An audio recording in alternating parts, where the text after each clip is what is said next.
مريم اخ علاوي، تعالوا اقول لكم بابا، تعالوا. مريم ولك علاوة بابا يستحنا نمشي نشوفه. ها بابا ايش رايد؟ مريم وبابا علاوي، هم زين جيتوا. بابا العمار بيد الله وانا كبرت ويمكن راح اموت. قبل ما اموت نصيحوا لي حكيم عنده وصيه يده وصيه بسرعه. امشي مريم وبابا امشي. لا بابا عمرك طويل ان شاء الله. علاوة روح صح الحكيم. يلا تمام.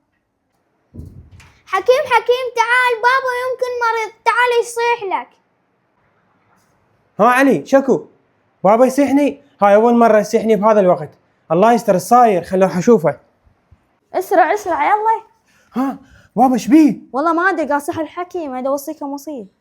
حكيم بابا هم زين جيت. انا احس روحي تعبان ويمكن راح اموت. العمار بيد الله، بس انا قبل ما اموت ضامن لكم كنز بالحديقه ووزعه انت واخوتك.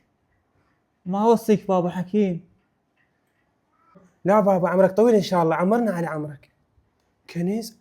اول مره اشوف بابا يعرف انه كنز. ان شاء الله بابا عمرك طويل. قلت لك حكيم بابا يضم لنا كنز. والله انا ما مصدق ابد. ولك بابا ما يصرف له هذا ربع. ايش تقولين؟ خلينا نروح نشوفه. ونقص مانيك. يلا امشوا. متاكدين انتم هذا المكان هو نخلي بيه الكنز؟ اي متاكدين. يلا امشي خلينا نشوف. دور علاوة. قعدوا هنا يمكن. جيب لنا سكينه. اي ولكم هذا لقيت. ما توس ترى. باعي. يمكن يبي فلوس. يا ولد قبل كل شيء ما طول لقينا الكنز، اذا فلوس هنا نتقاسم من كل واحد له مثلا له جزء معتن، واذا ذهب نبيعه وهم نتقاسم. تمام؟ متفقين يلا. حنفتح. يلا. شنو هاي؟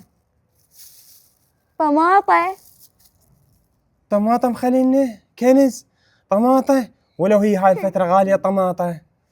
يلا نعم. بس هو هذا هم كنز. عرفت انا جلف ما يصرف وضام الطماطات هناك. انا مستغرب وتقول بابا يصرف ربع. همشي هاك هاي طماطة. وذول كاهلية. وهذا بيتيتو طماطة.